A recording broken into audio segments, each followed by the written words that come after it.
పెళ్ళంటే ఓ బాధ్యత, కానీ ఆ బంధాన్ని అవసరంగా మార్చుకుంది ఓ మహిళ.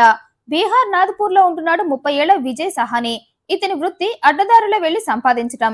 అక్రమంగా మద్యం అమ్ముతాడు, దొంగతనాలు దోపిడీలు చేస్తాడు. చాలా సార్లు జైలుకు వెళ్లి వచ్చాడు. అయితే జైలుకు వెళ్ళినప్పుడల్లా అత్తారింటికి వెళ్ళినట్లు ఫీల్ అయిపోయేవాడు. అయితే జైల్లో చేసే మర్యాదలు అస్సలు నచ్చలేదు ఈ విజయ్ కి. అందుకే పెళ్లి చేసుకుని అత్తారింటికి వెళ్లి మర్యాదలు ఆస్వాదించాలి అనుకున్నాడు. అందుకే ఆర్తి అనే యువతని పెళ్లి చేసుకున్నాడు. కొంతకాలానికి వీళ్ల అన్యోన్య కాపురానికి ఓ బాబు కూడా పుట్టాడు. ప్రస్తుతం బాబు వయసు 5 సంవత్సరాలు. అయితే భర్త కన్నా 4 ఆకులు ఎక్కువే చదివింది ఈ ఆర్తి. భర్త దొంగతనాలు చేయటంలో పీజీ చేస్తే తను అక్రమ సంబంధం పెట్టుకోవటంలో పీజీ చేసింది. ఈ ఆర్తి కూడా విజయ్ కి ఏం తక్కువ కాదు. భర్త ఓ రకంగా దారి తప్పితే తను ఇంకో రకంగా దారి తప్పింది. భావి వరుసలు మర్చిపోయి తన భర్త తమ్ముడు అంటే తన మరిదికి పడిపోయింది. భర్త ఎప్పుడు చూసినా ఏదో ఒక నేరం చేయటం, వెళ్లి జైల్లో కూర్చొని కొంతకాలానికి బయటకు వస్తూ ఉండటంతో దాన్ని బాగా వాడుకుంది ఆర్తి. భర్త జైల్లో ఉన్నప్పుడు మరిదితో తన సరదాలన్నీ తీర్చుకునేది. అయితే ఈ విషయం విజయ్ కి తెలియకుండా జాగ్రత్త పడ్డారిద్దరు. తెలిస్తే ఇద్దరిని చంపేస్తాడని వాళ్ళకి తెలుసు. అందుకే భయంగానే భయపడే కాపురం చేశారిద్దరు. ఇది ఇలా ఉండగా ఓ రోజు అక్రమ మద్యం అమ్ముతూ పోలీసులకు దొరికాడు విజయ్. దీంతో పోలీసులు అతన్ని అరెస్టు చేశారు. ఓ 20 రోజుల పాటు జైల్లో ఉన్నాడు విజయ్. అయితే ఈ 20 రోజులు ఈ వదిన మరుదులిద్దరూ ఇంకా దగ్గరైపోయారు. విజయ్ జైల్లో గడుపుతుంటే బాబును నిద్రపుచ్చి వీళ్లు అందమైన రాత్రులన్నీ గడిపారు. భర్త తిరిగి రాగానే మళ్లీ ఇద్దరు డిస్టెన్స్ మెయింటైన్ చేశారు. విజయ్ ఉన్నంతసేపు ఇద్దరు పెద్దగా మాట్లాడుకునేవారు కాదు. ఎందుకంటే విజయ్ ఆవలిస్తే పేగులు లెక్కెట్టే రకం. తామిద్దరి గురించి ఏమాత్రం అనుమానం వచ్చినా ఇద్దరిని చంపి మళ్లీ జైలుకు వెళ్లడానికి వెనకాడడు. అందుకే విజయ్ ముందు ఇద్దరు ఒళ్ళు దగ్గర పెట్టుకుని ఉండేవారు. అయితే విజయ్ మాత్రం ఖాళీగా ఉండలేదు. లెక్కలేనన్నిసార్లు జైలుకి వెళ్లి వచ్చినా తన బుద్ధి మారలేదు. 2022 సెప్టెంబర్ 24న రోడ్డు మీద ఒంటరిగా వెళ్తున్న ఓ మహిళను చూశాడు. రోడ్డు మీద పెద్దగా ఎవరూ లేకపోవడంతో అతని చేతులు ఆగలేదు. తన డేగ కళ్లతో ఆమె మెడలో ఉన్న బంగారు గొలుసు చూశాడు. చూడగానే ఆ గొలుసును తీసుకోవాలి అనుకున్నాడు. మరి నాకు నీ మెడలో ఉన్న గొలుసు కావాలి, ఇవ్వవా అని అడిగితే ఇవ్వదు కదా, చాచి లెంపకాయ వేసి పరిగెడుతుంది మరి. అందుకే తన చేతివాటం చూపించాడు. బండిపై స్పీడ్ గా వెళ్తూ ఆ మహిళ పక్కగా వెళ్లి ఆమె మెడలో ఉన్న గొలుసును లాక్కొని వెళ్లిపోయాడు. అయితే ఆ టైంలో ఆ మహిళ తన గొలుసును రక్షించుకునే ప్రయత్నం చేసింది. ఆ ప్రయత్నంలోనే విజయ్ ముఖాన్ని బాగా చూసి గుర్తుపెట్టుకుంది. కానీ తన గొలుసును మాత్రం దక్కించుకోలేకపోయింది. దీంతో వెళ్లి పోలీస్ స్టేషన్ లో కంప్లైంట్ ఇచ్చింది. రోడ్డు మీద వెళ్తుంటే ఓ వ్యక్తి నా మెడలో ఉన్న గొలుసు లాక్కొని పోయాడంది. దీంతో పోలీసులు రెగ్యులర్ గా గొలుసు దొంగతనాలు చేసి జైలుకు వచ్చే వాళ్ళ ఫోటోలను ఆమెకు చూపించారు. కొన్ని ఫోటోలు చూశాక ఆమె విజయ్ ఫోటో చూసింది. చూడగానే తన చైనే దొరికినట్లుగా ఫీల్ అయిపోయి ఇతనే అని చెప్పి కన్ఫర్మ్ చేసింది. దొంగతనం జరిగిన చోట సీసీటీవీ ఫుటేజ్ ను కూడా చెక్ చేశారు పోలీసులు. ఆ గొలుసు లాక్కెళ్ళింది విజయ్నే అని కన్ఫర్మ్ అవటంతో అతన్ని మళ్లీ అరెస్ట్ చేశారు. అలా జైలు నుండి బయటకు వచ్చిన వారం రోజుల్లోనే మళ్లీ గొలుసు దొంగతనం చేసి జైలుకు వెళ్లాడు విజయ్. భర్త మళ్లీ జైలుకు వెళ్లగానే ఆనందం పట్టలేకపోయింది ఆర్తి. మళ్లీ కావలసినంత టైం మరిదితో గడపొచ్చనుకుంది. అందుకే భర్త జైలుకు వెళ్లాడని తెలిసినా అతని కోసం వెళ్లలేదు. అసలు అతన్ని చూడలేదు. విజయ్ అరెస్ట్ అయ్యాడని తెలియగానే సింగారించుకుని రెడీ అయిపోయింది. మరిది రాగానే మళ్లీ నా భర్త జైల్లో కూర్చున్నాడు, ఇక లేనే లేదు మనకి అడ్డం అంది. అవునా అంటూ రెచ్చిపోయాడు మరిది. అలా ఇద్దరు ఆ ఇంట్లో స్వేచ్ఛ కాపురం మొదలు పెట్టేశారు. ఇద్దరు వరుసకు వదిన మరుదులే కావటంతో ఎవరూ వీళ్ళని అనుమానించనే లేదు.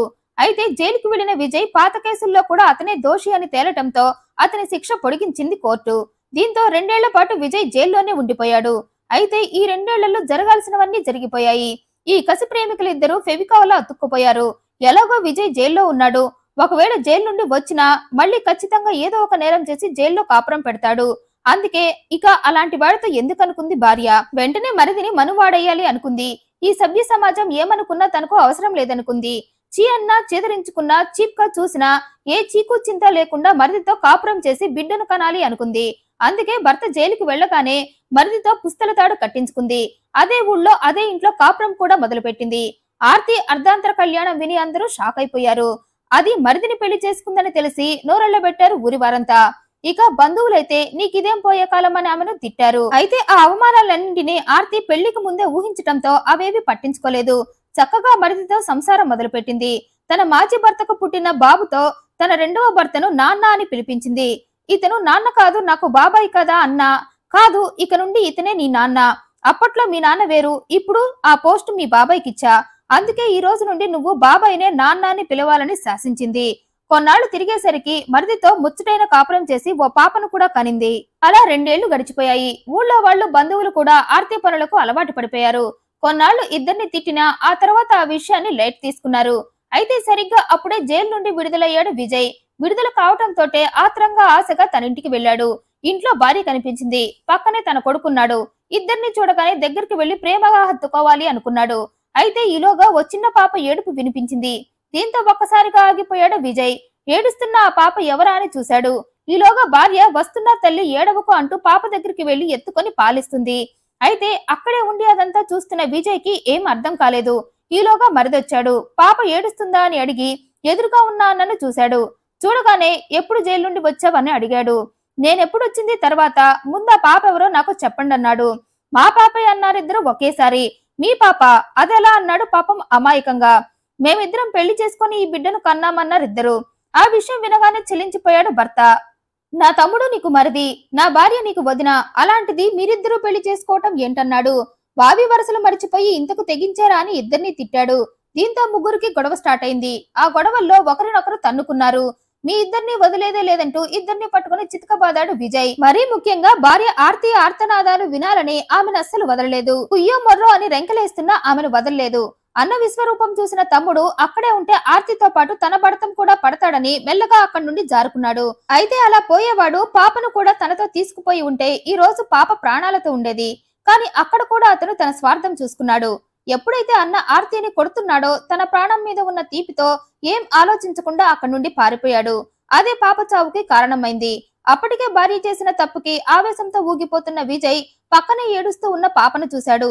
చూడగానే పాపను చేతిలోకి తీసుకొని నువ్వు పాపం చేసి ఈ బిడ్డను కన్నావు. నీ పాపానికి ప్రతిరూపం ఈ పాప. అందుకే ఈ పాపని చంపి నీ పాపాన్ని కడిగేసి నేను మళ్ళీ జైలుకు వెళ్తా అంటూ తన చేతుల్లో ఉన్న పాపను బలంగా నేలకేసి కొట్టాడు. దీంతో పాప స్పాట్ లోనే చనిపోయింది. పాపను చంపగానే తన కసి కోపం తీరిందంటూ అక్కడి నుండి పారిపోయాడు. విజయ్ అలా వెళుతూ ఉండగా చుట్టుపక్కల వారంతా చూశారు.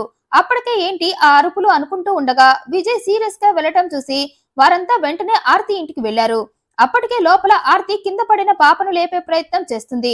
దీంతో ఏం జరిగిందని అడిగారంతా. విజయ్ తనతో గొడవ పడి పాపను నేలకేసి కొట్టి పారిపోయాడని చెప్పింది. అది వినగానే వారంతా విషయాన్ని పోలీసులకు చెప్పి పాపను హాస్పిటల్ కి తీసుకువెళ్లారు.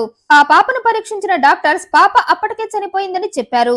ఈలోగా పోలీసులు వచ్చారు. పాపను చంపింది విజయ్నే అని ఆర్తి ద్వారా తెలుసుకున్నారు. దీంతో వెంటనే పరారీలో ఉన్న విజయ్ ని అరెస్టు చేశారు. విచారణలో తన భార్య తన తమ్ముడిని పెళ్లాడి ఆ పాపను కనిందని ఆ కోపంతోనే పాపను చంపేశారన్నాడు. ఇక్కడ తప్పు ఒకరు చేస్తే శిక్ష మరొకరికి పడింది.